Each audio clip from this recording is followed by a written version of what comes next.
With a little under 2 minutes remaining in Game 7 between the President's Trophy winning Winnipeg Jets and the 8-seeded St. Louis Blues, the entire Canada Life Centre was holding their breath, praying that the Jets could come back from a 2-goal deficit, but history tells us it's not that likely. In the history of the Stanley Cup playoffs, there have been 79 Game 7s where a team has had a 2+ goal lead entering the third period. Of those 79 teams, they won 77 of those games. There's been a comeback just once in the last 40 years, and it's seen as one of the biggest collapses in modern hockey. Well, until last night, when Winnipeg did the unthinkable.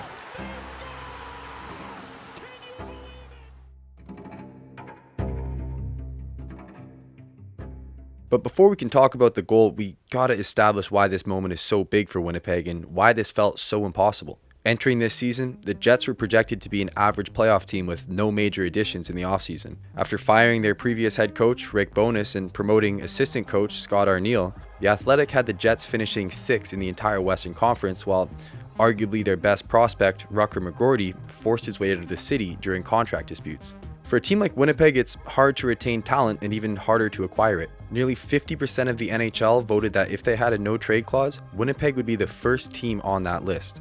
The city is cold, it's far from most other major cities, it's a Canadian city, and it features the 8th highest tax rate of any team in the NHL. Still, the Jets had their main pieces: Kyle Connor, Mark Scheifele, Josh Morrissey, and most importantly, goaltender Connor Hellebuyck, who started the season incredibly hot. He led goalies in every major statistical category throughout the entire year as the Winnipeg Jets trounced the NHL, ultimately finishing first in the league and winning the President's Trophy. So what went right for the Jets?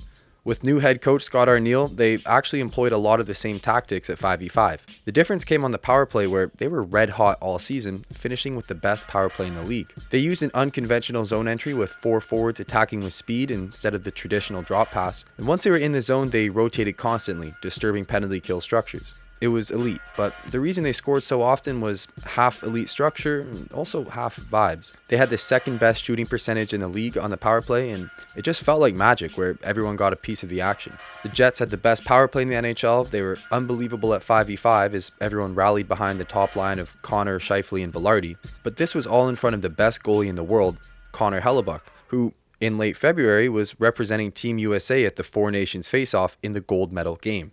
Ultimately, he lost in an extremely tightly fought battle, but he was unbelievable for Team USA. Sometimes McDavid magic just takes over and Canada won, especially after the Team Canada goalie made some remarkable saves on the other end during overtime. Who was the goalie for Team Canada? That's Jordan Binnington, self-proclaimed not nervous goaltender. Do I look nervous? No. Where's your answer? He's one of the most clutch goalies in the world who seemingly only gets better when the lights get brighter. For the last 6 years, he's been the goalie for the St. Louis Blues, where he won a Game 7 in Boston to win the franchise's first Stanley Cup as a rookie. But at the time of the Four Nations back in February, the Blues weren't even in a playoff spot.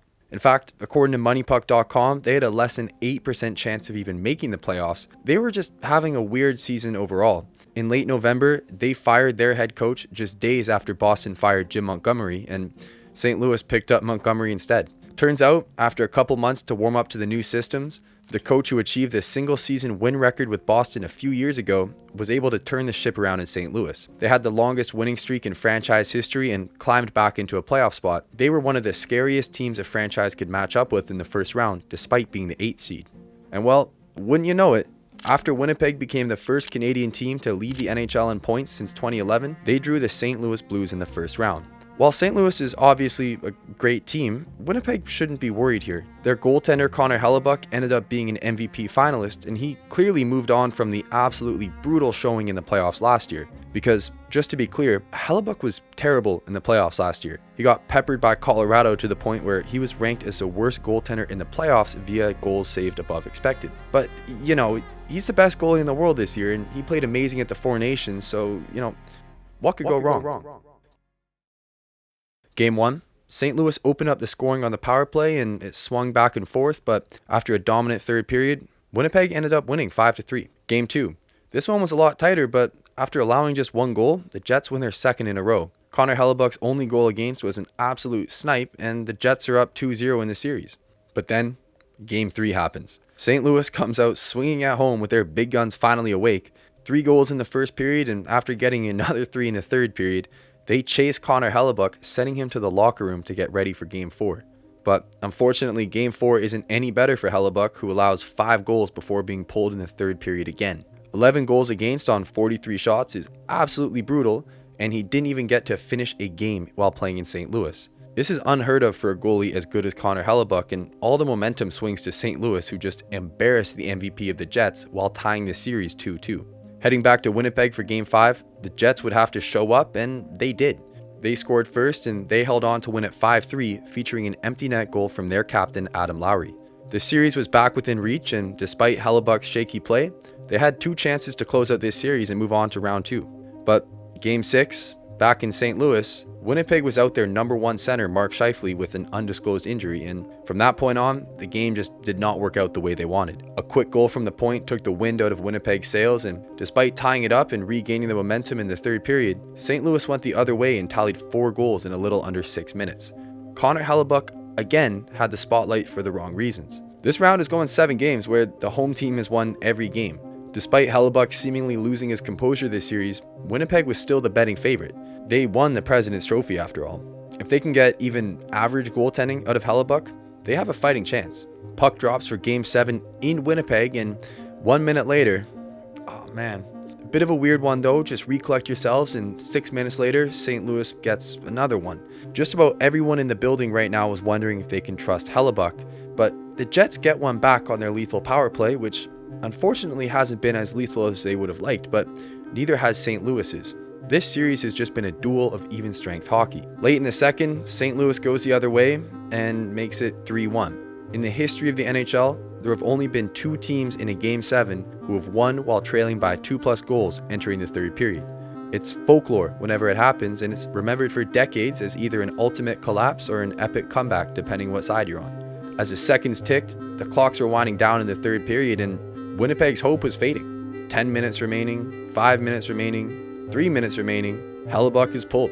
Binnington is a brick wall, but they have to get 2 goals on him with an empty net in their own zone with under 3 minutes left. Vladimir Nemesnikov, Winnipeg's first-line center in lieu of Mark Scheifele getting hurt, he gets one with a little under 2 minutes left to bring the game within 1. Still, the odds are vastly against Winnipeg to even tie this game up, but there's a minute remaining and Perfetti gets a chance up close, jamming at it, and it gets stopped by the knob of Binnington's stick on the goal line. Fate is against Winnipeg right now. 30 seconds remaining and the Jets are fumbling the puck. Ehlers can't hold the line and they dump it back in. The Blues are jamming it along the boards, and by the time the Jets get it back, there's under 10 seconds on the clock. They feed it back to Ehlers and he decides to shoot it, but he fans on it. The captain, Adam Lowry, fights for it back and he gets it back to Ehlers with 5 seconds on the clock. Instead of shooting, this time he finds a perfect pass over to Kyle Connor, who